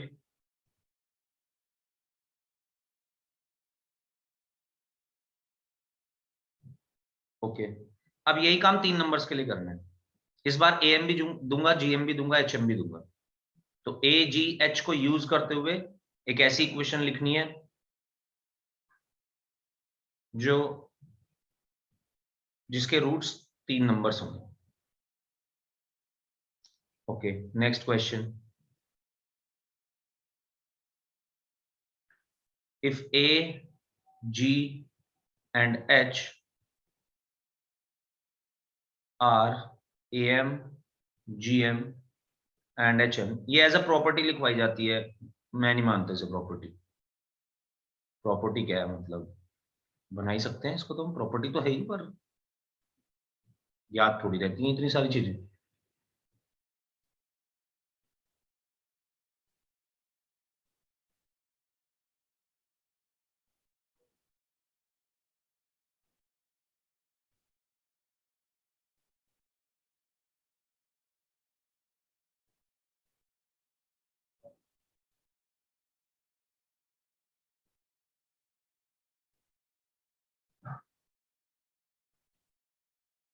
फिर से वही चीज, फिर ये आपको ए एम जी एम और एच एम दिया गया है 3 नंबर्स ए बी सी का। हमजा बता मुझे, ए कैसे लिखूंगा मैं? ए एम कैसे निकालूं 3 नंबर्स ए बी सी का?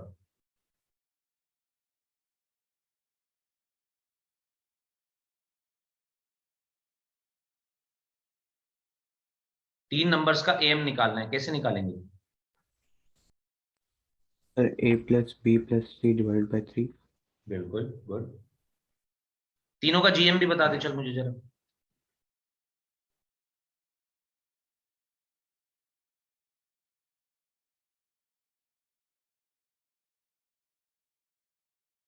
जीएम का क्या फॉर्मूला होता है? Sir g is equal to under root A B. वो तो 2 के लिए होता है, अब अगर 3 नंबर्स हैं तो ए बी सी हो जाएगा, under root A B C. Under root या क्यूब रूट? ये सर क्यूब रूट। तीनों का product, product of all the observations to the power 1 upon number of, जितने भी नंबर ऑफ ऑब्जर्वेशन है। 3 ऑब्जर्वेशन थे तो 1 अपॉन 3। अच्छा, अब एचएम का भी बताएगा। 3 नंबर्स का एचएम हमने निकलवाया था, मतलब हमने तुझे तरीका सिखाया था इसको लिखने का डायरेक्ट, याद है? उन्हीं, याद है? Yes, sir. 2 अच्छा, into ABC upon A plus B plus ये तो 2 के लिए था, अब 3 के लिए कर इसको। 3ABC upon A plus B plus C. नहीं, यशिका सिद्रा तो थी नहीं क्लास में, मुझे नहीं लगता हार्मोनी क्वीन की क्लास में थी।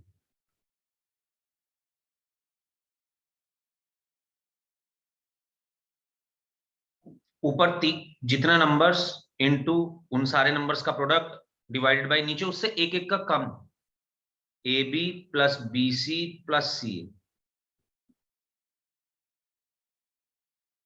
ओके जी, अब क्या आप वो इक्वेशन बता सकते हैं मेरे को जिसके रूट्स ए कोमा बी कोमा सी होंगे? क्या आप उस इक्वेशन को लिख के दिखा सकते हैं मुझे? कैसे लिखेंगे इक्वेशन जिसके roots A B and C हैं?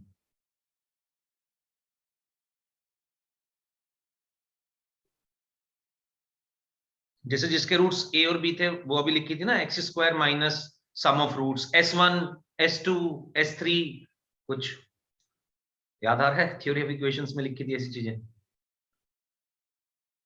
S1 होता था sum of roots taken 1 at a time, sum of roots taken 2 at a time, sum of roots taken 3 at a time.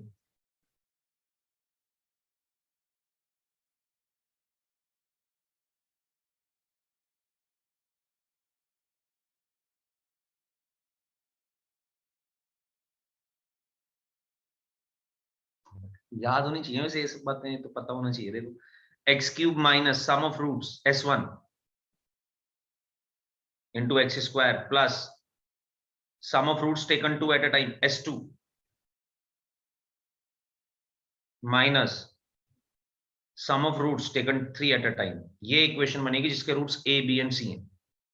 X cube minus A plus B plus C X square plus A B plus B C plus C A times X minus A B C.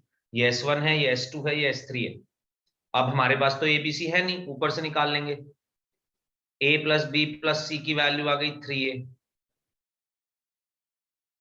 Substitute करता चला जाऊंगा। मुझे क्या क्या चाहिए? A plus B plus C चाहिए, A B plus B C plus C A चाहिए और ए बी सी चाहिए। यहां से ए बी सी मिल गया, देख जी क्यूब के बराबर आ गया। यहां से A B plus B C plus C A मिल जाएगा। A B plus B C plus C A को तो उधर भेज दे, तो ये बन जाएगा 3abc अपॉन h, और abc की जगह जी क्यूब लिख सकता है।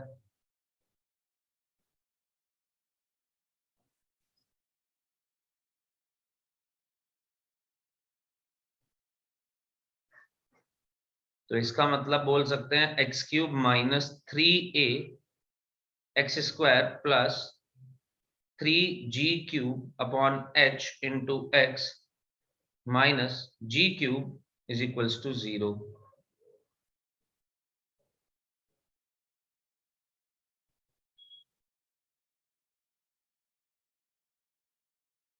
ये आंसर है।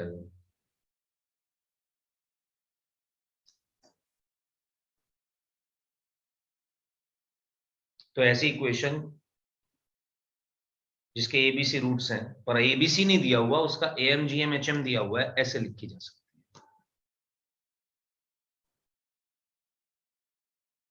आगे बढ़े।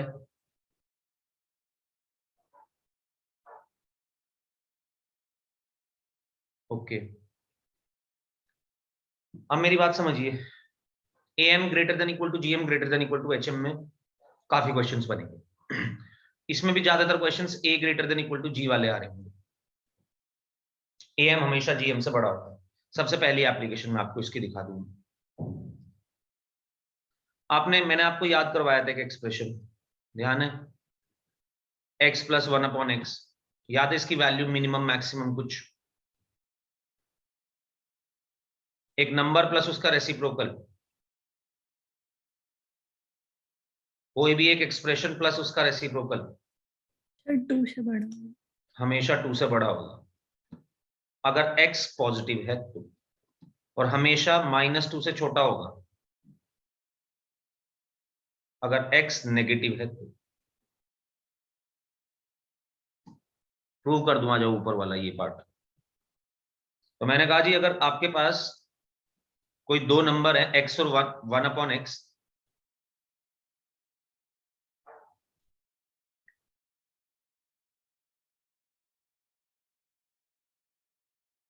x पॉजिटिव है, x पॉजिटिव होगा तो 1 अपॉन एक्स भी पॉजिटिव ही हो जाएगा। किसी भी दो नंबर के लिए या कितने भी नंबर्स के लिए उनका am हमेशा उनके gm से बड़ा होगा। ये हम पढ़ के आए। अगर वो नंबर्स पॉजिटिव है तो नंबर्स पॉजिटिव है x और 1/x, तो इनका am यानी कि x plus 1/x divided by 2 should be greater than equal to इनका gm यानी कि x इंटू 1/x की होल पावर 1/2।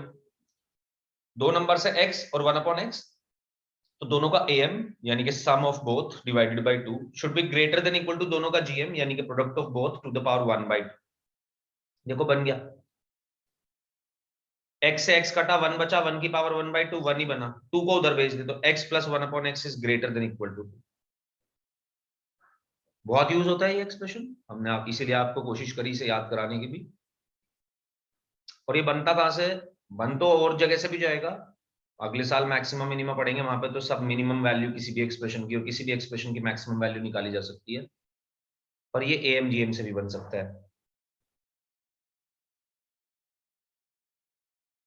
तो आप ये बात समझिए मेरी, ये जो मैं अभी पॉइंट लिखने वाला हूँ, जरा इसको सुनहरे अक्षरों में लिख दो, ये बड़ा इंपॉर्टेंट पॉइंट है, काम आएगा काफी तुम्हारे।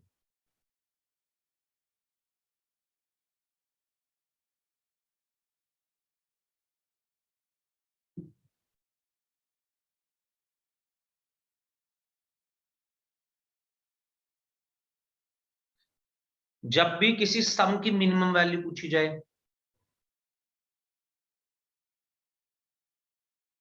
whenever asked the minimum value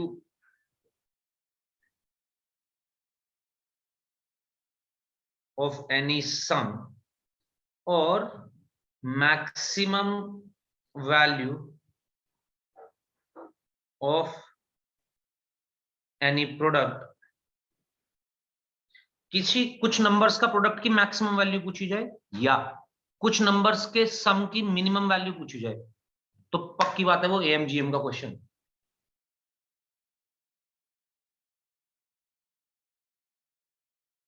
use am greater than equal to gm।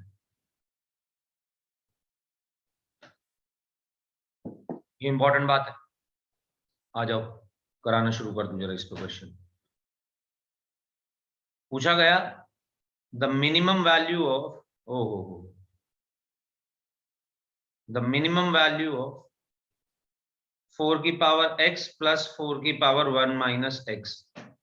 मुझसे पूछा गया मिनिमम वैल्यू, ओके, किसकी? एक सम की, दो नंबर्स का सम दिया हुआ है, उसकी मिनिमम वैल्यू पूछी गई है। तो मेरे दिमाग में स्ट्राइक करना चाहिए कि ये am gm से शायद हो सकता है, मोस्टली तो हो ही जाएगा, कभी कभी ऐसा भी होगा कि नहीं होगा, मैं ये नहीं कह रहा, पर मोस्टली ये इसी बात का क्वेश्चन है। अगर आपसे किसी भी सम के मिनिमम वैल्यू या किसी भी प्रोडक्ट की मैक्सिमम वैल्यू पूछी जाए तो आप पूछोगे मेरे से कि कैसे फिगर आउट करा। am सम ऑफ नंबर्स देता है, gm प्रोडक्ट ऑफ नंबर्स देता है।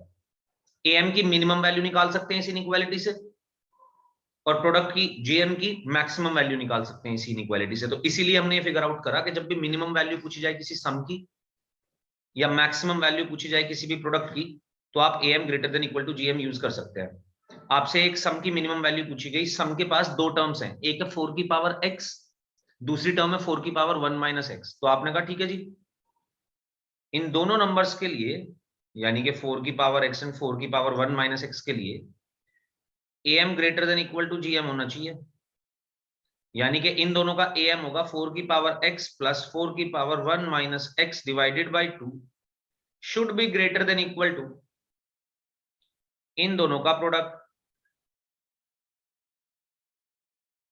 इन दोनों का gm। gm होगा दोनों का प्रोडक्ट टू द पावर 1/2। इस 2 को तो उधर भेज दिया, जरा इसको सॉल्व करो, 4 की पावर से ऐड हो जाएंगी, ऐड करते देखो x से x कट गया, कटना भी चाहिए था भाई। ये बात समझ ले, अभी अगली क्लास में क्वेश्चन करने पड़ेंगे इस पे भी, मतलब इस पे करने, मैंने बताया था 7-8 क्वेश्चन करने। ये बात समझ लो, अगर सम की मिनिमम वैल्यू पूछी गई तो प्रोडक्ट वाली साइड से फिर x हटना चाहिए, तभी तो मिनिमम वैल्यू निकाल पाएंगे। अगर x बच गया प्रोडक्ट वाली साइड पे तो क्या फायदा, फिर कैसे मिनिमम वैल्यू निकाल देंगे सम की, वो तो x की टर्म्स में आंसर आएगा। तो ये x कटना चाहिए था, कट भी रहा है इस बार तो सीधा सीधा, अभी तो डायरेक्टली कट रहा है क्योंकि पहला क्वेश्चन करा रहा हूं। आगे बढ़ते जाएंगे कटेगा नहीं है खुद से, हमें दिमाग लगा के हटाना पड़ेगा x इधर से। प्रोडक्ट की मैक्सिमम वैल्यू पूछी जाएगी तो सम वाली साइड से वेरिएबल हटाना पड़ेगा। कैसे हटाओगे वो आपकी प्रॉब्लम है, वो अब हम क्वेश्चंस के थ्रू सीखेंगे। और किसी भी सम की मिनिमम वैल्यू निकाली जाए तो आप एम जीएम लगाइए और जीएम वाली साइड से वेरिएबल को रिमूव कर दीजिए किसी ना किसी तरीके से। ऐसे ही किसी प्रोडक्ट की मैक्सिमम वैल्यू पूछी जाए तो सम वाली साइड से यानी कि एम वाली साइड से वेरिएबल हटा दीजिए, M greater than equal to GM use करते हुए। अभी बिल्कुल डायरेक्ट क्वेश्चन है, कुछ करने की जरूरत ही नहीं है, तुम तो बस सॉल्व करो इसको। तो 4 की पावर x इंटू 4 की पावर 1 माइनस एक्स सॉल्व करेंगे, 4 बचेगा, 4 की पावर 1/2 लेंगे तो 2 बच जाएगा, एक 2 इधर से गया, एक 2 उधर बचा, मिलके हो गया 4, यानी कि इस सम की मिनिमम वैल्यू 4 है। इसमें तो कुछ करना ही नहीं था, सीधा क्वेश्चन था।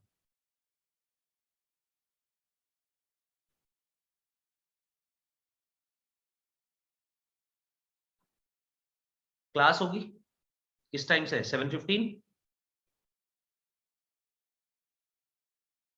Yes sir.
सेवन 15 पे क्लास छोड़ दूंगा यार, 5 मिनट पहले एक दो क्वेश्चन और कराने हैं। बात कर लिए तुमने, हटा दो भाई। नेक्स्ट करिए, करिए क्या मेरे साथ ही करिए। If the product of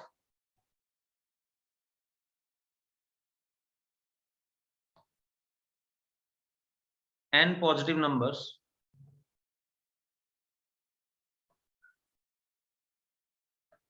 is unity, then their sum is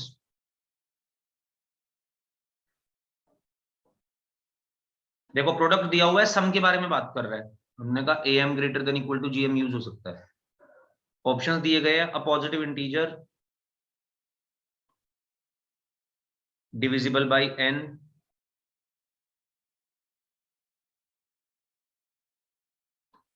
c equal to n plus 1 upon n, d never less than n।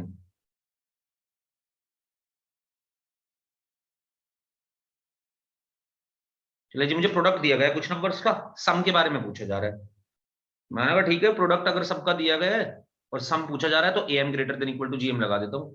n positive numbers हैं, लेट द नंबर्स आर, वैसे तो कोई जरूरत नहीं थी पर चलो कोई नहीं, मैं अपनी तरफ से मान लेता हूं पहले नंबर्स को ना, कि जी ये n नंबर्स हैं और गिवन क्या है, गिवन ये है कि इन सब का प्रोडक्ट यूनिटी है।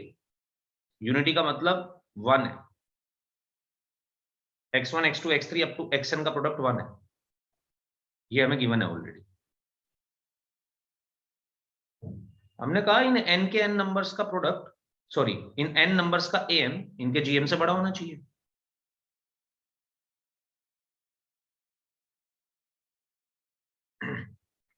यानी कि a greater than equal to g लगाया तो x1 से लेके xn तक का सम आ गया am वाली साइड पे, divided by n total number of observations to the should be greater than equal to gn product of all the observations. फायदा मेरे पास क्या हुआ, मुझे ये गिवन है, to the power 1 upon n, यानी कि x1 प्लस x2 से लेके xn तक का सम ये 1 है, 1 की पावर 1/n 1 ही होगा, n उधर चला जाए तो ये सम कभी भी n से छोटा नहीं होगा।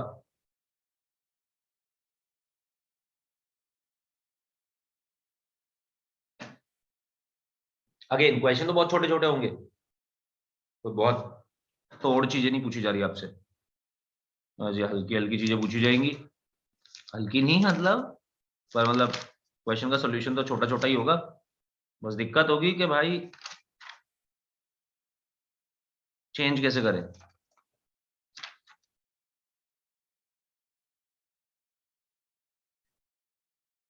चलिए जी अब अगला काम शुरू करते हैं।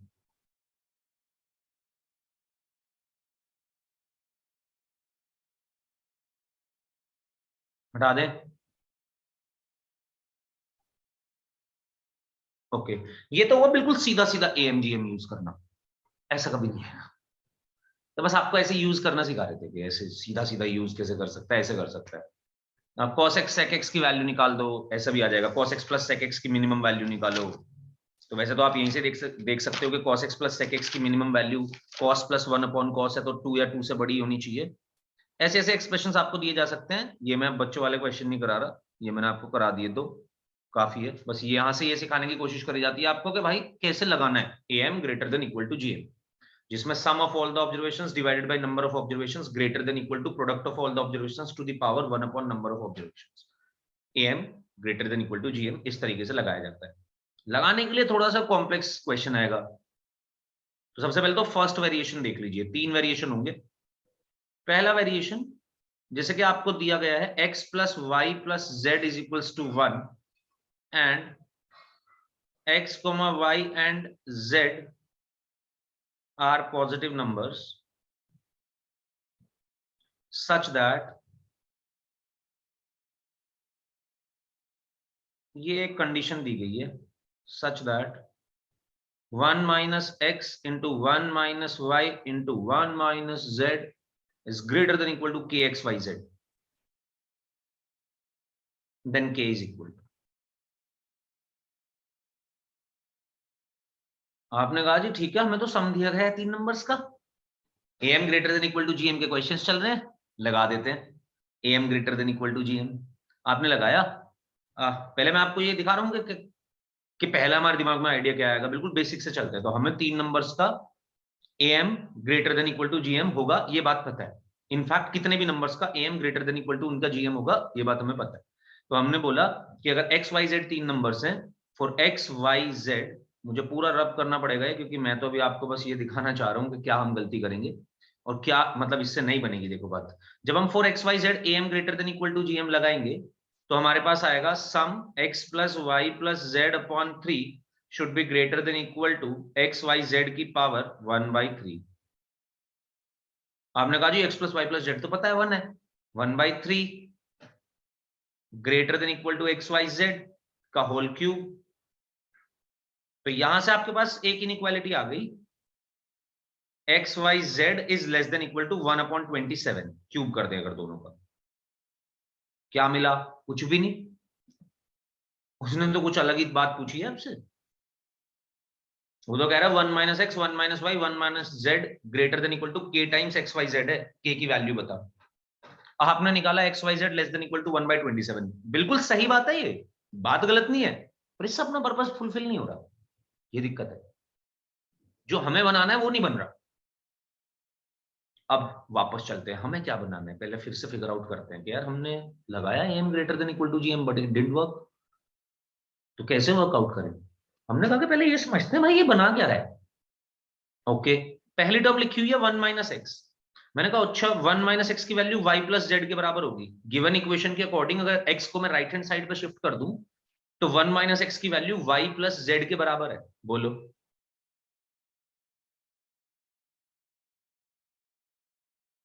सही है ना बात? ऐसे ही x plus Z 1 minus Y के बराबर है अगर y को राइट हैंड साइड पे शिफ्ट कर दो। ऐसी 1 minus Z x plus Y के बराबर है। तो मैंने कहा पहली term actually y plus Z है, दूसरी वाली x प्लस जेड है, तीसरी वाली x प्लस वाई है, और तीनों का प्रोडक्ट हो रहा है। ओके दोस्त, हो क्या रहा है ना, इस बार 3 3 पे नहीं लगेगा, am greater than equal to gm, दो पे करके लग रहा होगा। तो ऐसे बहुत सारे क्वेश्चन होंगे जहां पे आपको 3 टर्म्स दी होंगी, कुछ कुछ बनवा रहा होगा, तीनों पे एक साथ नहीं लग रहा होगा am greater than equal to gm, मतलब आप लगा लो पर उससे मिलेगा कुछ नहीं आपको, आपका पर्पस फुलफिल नहीं हो रहा होगा, तो आपको 3 में से दो के पेयर्स पे लगाना पड़ेगा। जैसे कि यहां पे फॉर x एंड y अगर आप लगाते हो भाई am greater than equal to gm तो होगा ही होगा हमेशा।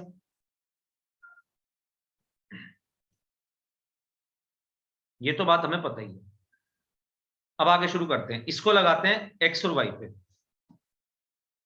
तो x plus Y by two should be greater than equal to root X Y हो जाना चाहिए इसके हिसाब से। अगर हम लगाते हैं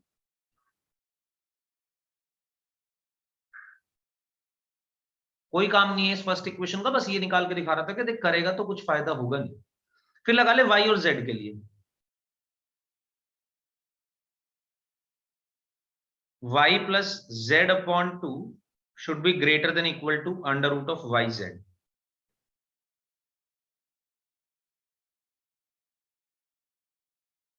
और अगर z और x के लिए लगाता है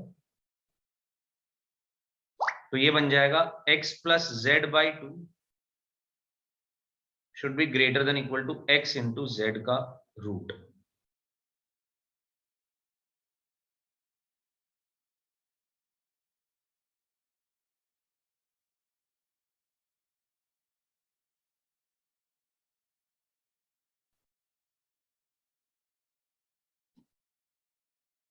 अब अगर आप मल्टीप्लाई कर दो सेकंड थर्ड फोर्थ इक्वेशन को तो आपको मिल जाएगा जो चाहिए।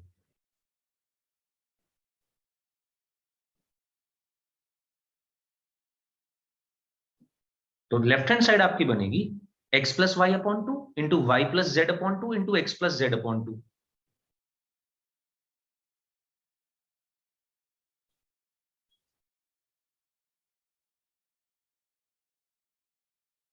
और राइट हैंड साइड आपकी बनेगी root X Y into root Y Z into root X Z. ध्यान से देखो, सबको मल्टीप्लाई करो, एक रूट एक्स यहां पे है, एक रूट एक्स यहां पे, एक्स बन गया, एक रूट वाई सेकंड इक्वेशन में, एक रूट वाई थर्ड इक्वेशन में, वाई बन गया, एक रूट जेड थर्ड इक्वेशन में, एक रूट जेड फोर्थ इक्वेशन में, मल्टीप्लाई करेंगे जेड बन गया।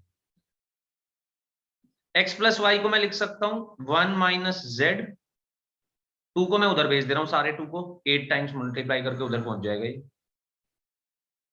y प्लस जेड को मैं लिख सकता हूं 1 माइनस एक्स, और x प्लस जेड को मैं लिख सकता हूं 1 minus Y greater than equal to ये बन जाएगा 8 टाइम्स एक्स वाई जेड, जो आपको चाहिए था एक्चुअली। तो इसका मतलब k की वैल्यू आई 8। बहुत पॉपुलर तरीका है ये m greater than equal to gm लगाने का, कि 3 चीजें दी जाएंगी, दो पे आप am greater than equal to gm लगाएंगे तो कुछ कुछ ऐसा बन जाएगा।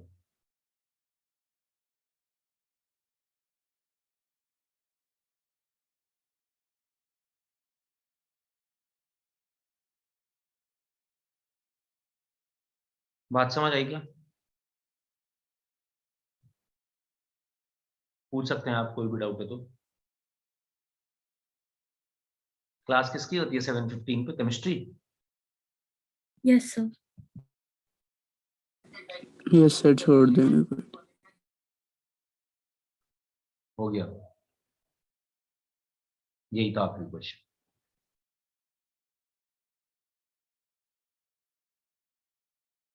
आपका कोई डाउट हो पूछ सकते हैं, अदरवाइज जा सकते हैं। हम इस पे 4-5 क्वेश्चन और करेंगे पहले नेक्स्ट क्लास में, उसके बाद आगे शुरू करेंगे।